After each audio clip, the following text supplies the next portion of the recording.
Advocates ಕ್ಲಬ್ಬಿನ ಬಗ್ಗೆ ಮಾನ್ಯ ಅಂತಾರಾಷ್ಟ್ರೀಯ ಕಾರ್ಯದರ್ಶಿಗಳು ಅತ್ಯುತ್ತಮವಾದ ಫೀಡ್ಬ್ಯಾಕ್ ಅನ್ನ ಕೊಟ್ಟಿದ್ದಾರೆ. ಅದು ಸತ್ಯ ಕೂಡ. ಬಂಧುಗಳೇ, ನಮ್ಮ ಅಂತಾರಾಷ್ಟ್ರೀಯ ಸಂಸ್ಥೆಯಲ್ಲಿ ಇರ್ತಕ್ಕಂಥ ಲೋಗೋಗೆ ಒಂದು ಹೆಸರನ್ನ ಕೊಡ್ತಾರೆ. ಅದು ಸರ್ವ್ ದಿಲ್ ಸೆ ಅಂತ, ಹೃದಯದಿಂದ ಸೇವೆ ಎನ್ನುವಂಥದ್ದು ಅಂತಾರಾಷ್ಟ್ರೀಯ ಲೋಗೋದ ಟ್ಯಾಗ್ಲೈನ್. ಅದೇ ರೀತಿ 268 ಎಸ್ನ ಲೋಗೋ ಹ್ಯುಮ್ಯಾನಿಟಿ ಸರ್ವಿಸ್, ಹೃದಯದಿಂದ ಸೇವೆ ಅನ್ನುವಂತಹ ಹೆಸರನ್ನ ಶ್ರೀಯುತ ಅಲೈ KR ಶಶಿಧರ್ ಅವರು ಈ ಲೋಗೋಗೆ ಹೆಸರನ್ನು ಕೊಡುವ ಮೂಲಕ ಅದಕ್ಕೆ 6 ಮಂತ್ರಗಳನ್ನು ಇಟ್ಕೊಂಡು ಆ ಲೋಗೋವನ್ನು ಕ್ರಿಯೇಟ್ ಮಾಡಿದ್ದಾರೆ. ಕಳೆದ ತಿಂಗಳು ಇದೇ ವೇದಿಕೆಯಲ್ಲಿ ಅವರ ಪರವಾಗಿ ನಾವು ಮನವಿಯನ್ನು ಮಾಡಿದ್ದು. ನಮ್ಮೆಲ್ಲರ ಅವಕಾಶದಿಂದ ಅವರು ರಾಜ್ಯಪಾಲರಾಗಿ ಆಯ್ಕೆಯಾಗಿದ್ದಾರೆ. ಬಂಧುಗಳೇ, ಆ 6 ಅಂಶಗಳು ಏನು ಅಂದ್ರೆ, ರಕ್ತನಿಧಿ ನೋಡಿ, ಆ ಲೋಗೋ ಇದೆ, 6ರಲ್ಲಿ ಷಟ್ ಮಂತ್ರಗಳನ್ನು ಹೊಂದಿದೆ.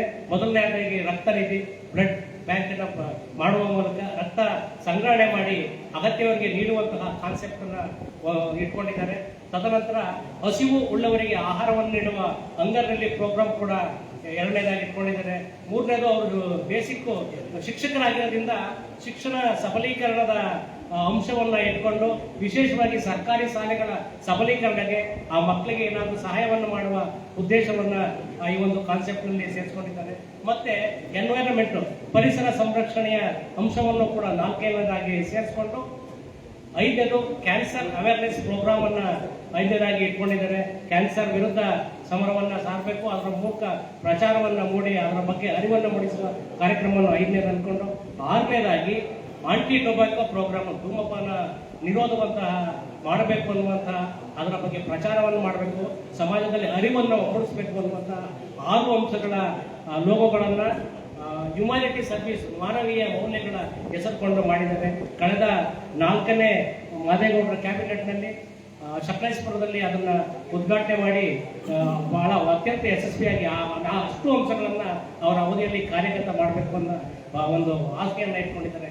ಅವರ ಆಶಯ ಈಡೇರಲಿ. ಎಲ್ಲರೂ ಕೂಡ ಸೇರಿಸಿ ಈ ಒಂದು ಜಿಲ್ಲೆಯ ಸೇವೆಯನ್ನ ಅತ್ಯಂತ ಹೆಚ್ಚು ಮಾಡುವ ಮೂಲಕ ಜಿಲ್ಲೆಗೆ ಹೆಸರು ತರೋಣ. ನಮ್ಮ ನಾಯಕರಿಗೆ, ನಮ್ಮ ಅಲಯನ್ಸ್ ಬಂಧುಗಳ ಎಲ್ರಿಗೂ ಕೂಡ ಈ ಒಂದು ಜಿಲ್ಲೆಯ ಹೆಸರನ್ನು ಅಂತಾರಾಷ್ಟ್ರೀಯ ಮಟ್ಟದಲ್ಲಿ ಮಾಡೋಣ. ಎಲ್ಲ ನಾಯಕರ ಮಾರ್ಗದರ್ಶನ ಕೊಡಿ ನಮ್ಮ ಜಿಲ್ಲೆಯನ್ನು ಮತ್ತಷ್ಟು ಪ್ರಬುದ್ಧವಾಗಿ ಕಟ್ಟೋಣ ಅಂತೇಳಿ ನಾನು ಮಾತನ್ನು ಮುಗಿಸ್ತೇನೆ. ಎಲ್ರಿಗೂ ಒಳ್ಳೆಯದಾಗಲಿ. ನಮಸ್ಕಾರ.